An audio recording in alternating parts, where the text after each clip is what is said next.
ঘুম থেকে ওঠার পর স্বপ্নের জগৎকে যেমন ঝাপসা মনে হয়, বাস্তবকে মনে হয় আসল সত্য। মৃত্যুর পর আপনার মনে হচ্ছে পুরো জীবনটাই যেন ছিল একটা স্বপ্ন, যা আপনি ঘুমন্ত অবস্থায় কাটিয়েছিলেন। ফেরেশতাদের সাথে অলৌকিক সব অভিজ্ঞতাগুলোর পর এখন আপনি ফিরে এসেছেন আপনার কবরে। আপনাকে মাটি দেয়া হয়ে গেছে। আপনি শুনতে পাচ্ছেন আপনার কাছের মানুষেরা দোয়া করছে, জিকির করছে, আপনাকে ছেড়ে যেতে চাচ্ছে না। কিন্তু আপনিও জানেন, তারাও জানে, তাদেরকে যেতেই হবে। প্রত্যেক মানুষকে তার ব্যক্তিগত পথ পাড়ি দিতেই হবে। কবরস্থান থেকে প্রস্থান করা শেষ মানুষটির পদধ্বনি আপনার কানে পৌঁছয়। এরপর সব নিশ্চুপ। একটি মুহূর্ত পার হলো না সারা দিন পার হয়ে গেল বোঝা গেল না, কারণ এই জগতে সময়ের হিসাব মেলানো কষ্ট। হঠাৎ করেই আপনি অনুভব করলেন আপনার কবরটা ছোট হয়ে আসছে, মাটি আপনাকে চেপে ধরছে। চিৎকার করে ওঠার আগেই মাটি আপনাকে এমনভাবে চেপে ধরল, আপনার মনে হলো আপনার দেহের প্রতিটি অঙ্গ মিলেমিশে একাকার হয়ে গেছে। এরপরেই আপনাকে মাটি ছেড়ে দিল। এটা কি কবরের আযাব ছিল?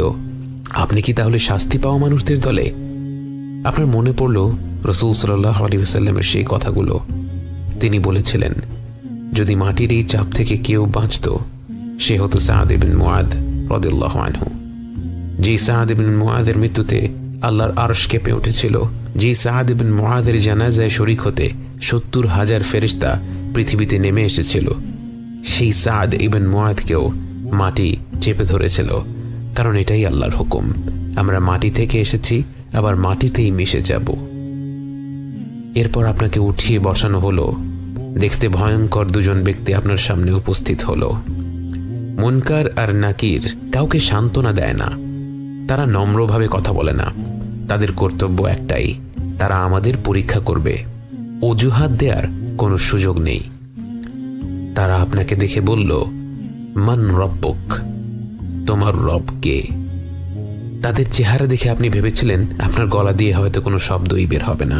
কিন্তু যেই আল্লাহকে সারা জীবন বিশ্বাস করেছেন, যেই আল্লাহর আদেশ পালন করার সাধ্যমতো চেষ্টা করেছেন, যেই আল্লাহর অমান্য করার পর তার কাছেই ক্ষমা চেয়ে মাথা নত করেছেন, সেই আল্লাহর পরিচয় জানতে যাওয়ার পর আপনি কি করে চুপ থাকেন?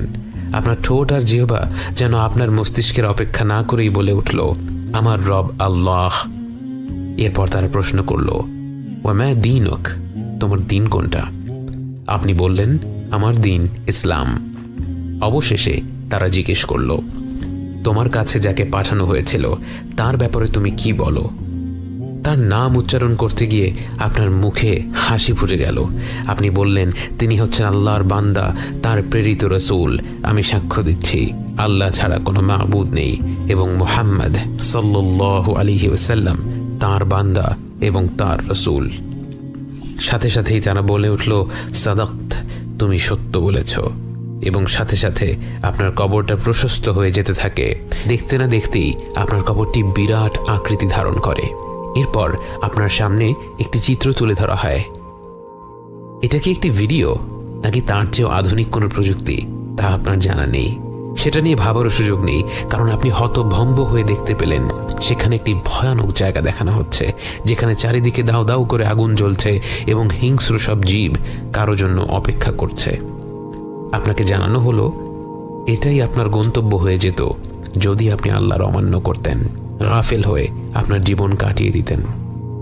এরপর অন্যদিকে আরেকটি চিত্র তুলে ধরা হলো এবং এবার আপনি আপনার জীবনের সবচেয়ে সুন্দর দৃশ্য দেখতে পেলেন, যার দিকে তাকিয়ে মাসের পর মাস কাটিয়ে দেয়া যায়।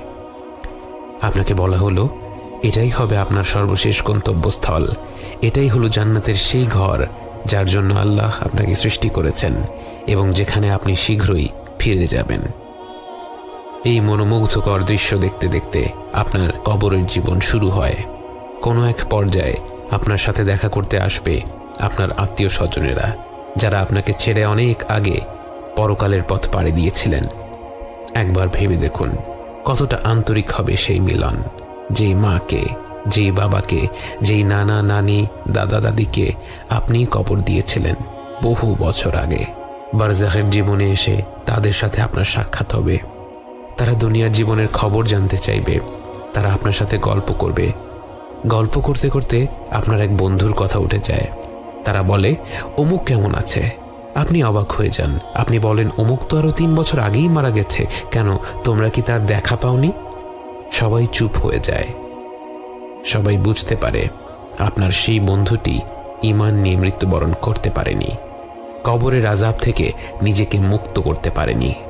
যে ব্যক্তি ঈমান নিয়ে মৃত্যুবরণ করতে পারল না, মৃত্যু থেকে শুরু করে জাহান্নাম পর্যন্ত তার পরিস্থিতি ক্রমাগতভাবে খারাপ হতে থাকে।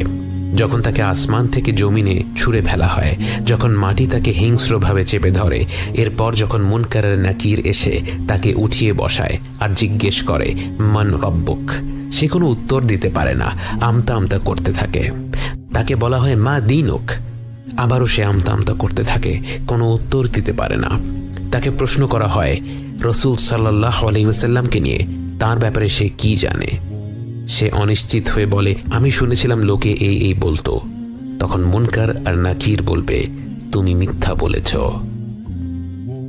তার মাথায় শক্ত লোহা দিয়ে এত জোরে আঘাত করা হবে যে তার চিৎকার শুনতে পাবে আশেপাশের প্রতিটি সৃষ্টি, শুধু মানুষ আর জিন ব্যতীত। এরপর তাকে জান্নাতের একটি দৃশ্য দেখানো হবে।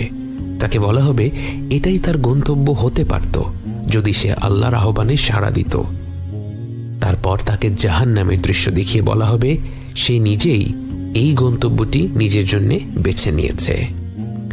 জান্নাতে সে কি পেতে পারত আর জাহান্নামে তার জন্য কি অপেক্ষা করছে তা সরাসরি দেখার পর তার মনে এমন অকল্পনীয় অনুতাপ জন্ম নেয় যে আর কোনো শাস্তি না থাকলেও শুধু সেই অনুতাপটাই তার জন্য আযাব হিসেবে অসহনীয় হয়ে পড়ত। সেই গন্তব্য আপনার হয়নি। আপনি শুয়ে আছেন আপনার প্রশস্ত কবরে, জান্নাতের আলোয় আলোকিত, শুধুমাত্র আপনার রবের অসীম রহমতের কারণে। এই সুখময় আবাসে আপনি অপেক্ষা করতে থাকেন সেই দিনটির জন্য, যেদিন সবাইকে একটি ময়দানে একত্রিত করা হবে। কিন্তু আপাতত একটু বিশ্রাম নেওয়া যাক।